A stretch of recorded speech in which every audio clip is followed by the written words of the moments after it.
بسم اللہ الرحمن الرحیم۔ دوستو، دوسری صدی ہجری کا زمانہ تھا۔ دنیا کے چپے چپے میں اسلام کی کرنیں اور شعائیں پہنچ چکی تھیں۔ وہی عرب جو کچھ عرصہ پہلے آپس میں انتقام کی آگ میں جھلس رہا تھا، آج اسلامی تعلیمات کی بدولت تمام بھائی بھائی بن چکے تھے۔ قبائل کے درمیان پہلے اختلافات پائے جاتے تھے اور جنگ و جدال پایا جاتا تھا، مگر اسلامی تعلیمات کے بعد محاذ جنگ پر جب اکٹھے ہوتے تو سب ایک دوسرے کا بے حد احترام کرتے تھے۔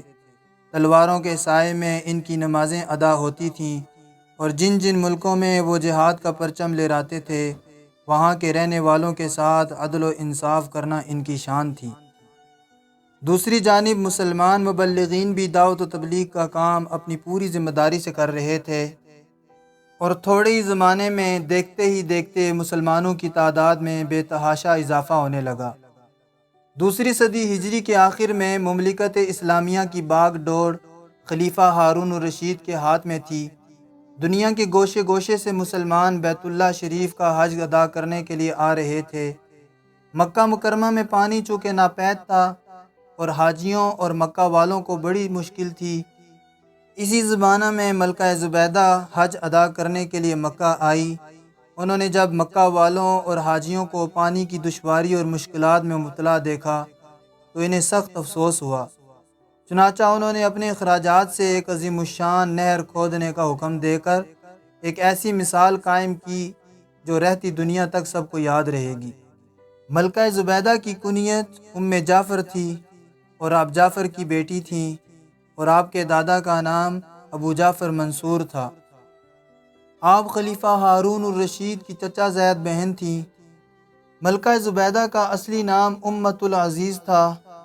آپ کے دادا ابو جعفر منصور آپ کے ساتھ بچپن میں کھیلا کرتے تھے اور آپ کو زبیدہ کہہ کر پکارا کرتے تھے، تو یہی نام آپ کا مشہور ہو گیا اور آپ کا اصلی نام سب بھول ہی گئے۔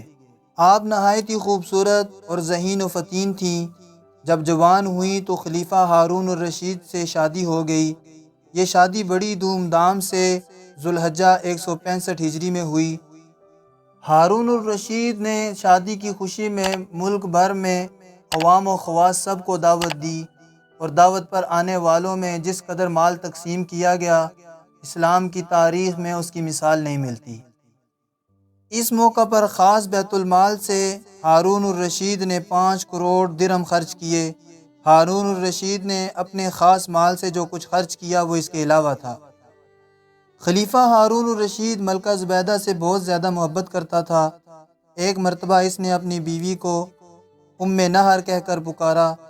زبیدہ نے بعد میں مشہور عالم امام اصمعی رحمۃ اللہ علیہ کو بلا کر پوچھا کہ امیر المؤمنین مجھے نہر کہہ کر پکارتے ہیں، اس کے کیا معنی ہیں؟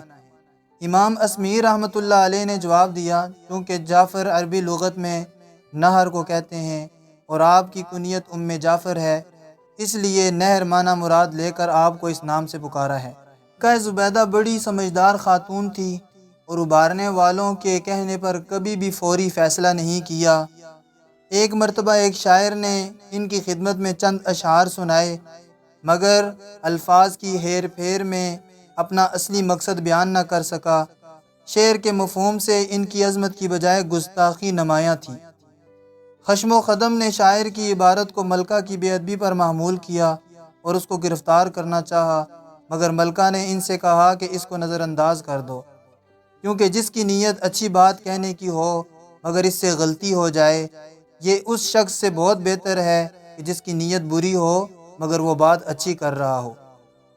ملکہ زبیدہ کی خدمت کے لیے 100 نوکرانیاں تھیں جو سب کی سب قرآن کی حافظہ تھیں، اور وہ ہر وقت قرآن پاک کی تلاوت کرتی رہتی تھیں۔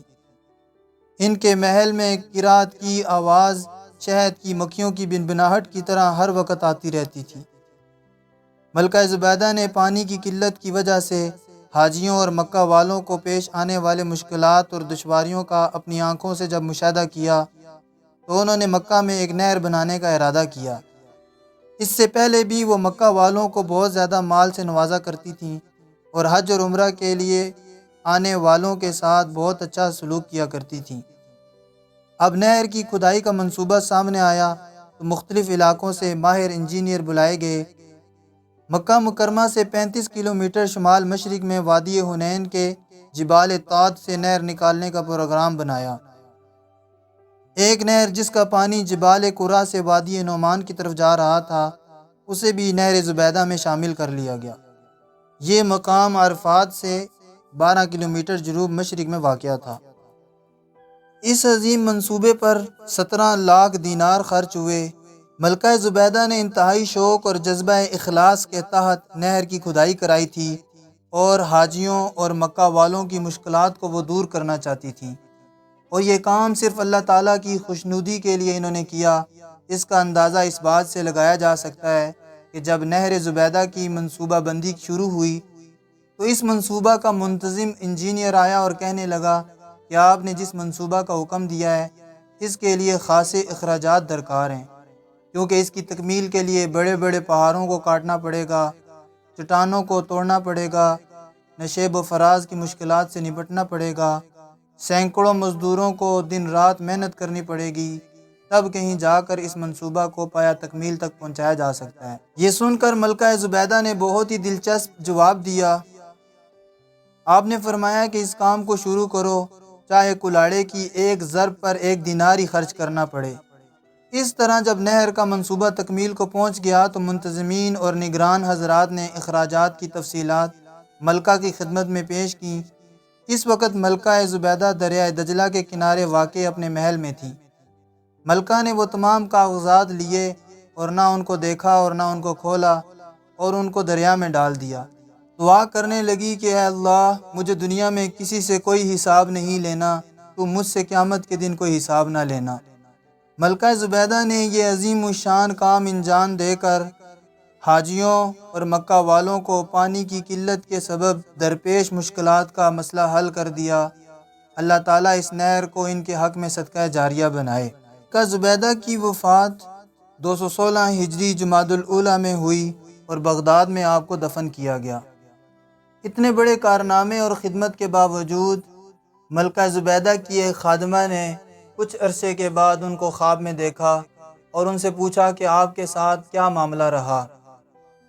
تو ملکہ زبیدہ نے کہا کہ میرے رب نے مجھ کو معاف کر دیا۔ تو خادمہ نے کہا کہ نہر زبیدہ آپ کی نجات کا سبب بنی ہوگی، کیونکہ یہ مخلوق خدا پر آپ کا بہت بڑا احسان ہے۔ ملکہ زبیدہ نے کہا کہ میں جب اپنے اللہ کے سامنے پیش ہوئی تو اللہ تعالیٰ نے فرمایا کہ میرے لیے کون سا عمل لے کر آئی ہو؟ تو میں نے کہا کہ میں نے مخلوق خدا کے لیے نہر زبیدہ بنائی۔ تو اللہ تعالیٰ نے فرمایا کہ نہر زبیدہ کو تو تم نے بیت المال سے بنوایا تھا۔ چنانچہ میں پریشان ہو گئی اور سمجھ گئی کہ اب میں نجات نہیں پا سکتی۔ تو اللہ تعالیٰ نے فرمایا کہ ہمارے پاس تمہارا ایک عمل ہے کہ تم ایک دن شدید بھوک میں کھانا کھانے لگی تھی کہ اتنے میں اللہ اکبر کے الفاظ سے اذان کی آواز سنائی دی۔ تمہارے ہاتھ میں لقمہ تھا اور سر سے دوپٹہ سرکا ہوا تھا۔ تم نے لقمے کو واپس رکھا، پہلے دوپٹے کو ٹھیک کیا، پھر لقمہ کھایا۔ تم نے لقمہ کھانے میں تاخیر میرے نام کے ادب کی وجہ سے کی، چلو ہم نے تمہاری مغفرت کر دی۔ تو دوستو، اللہ کے نام کی بڑی ہی عظمت ہے۔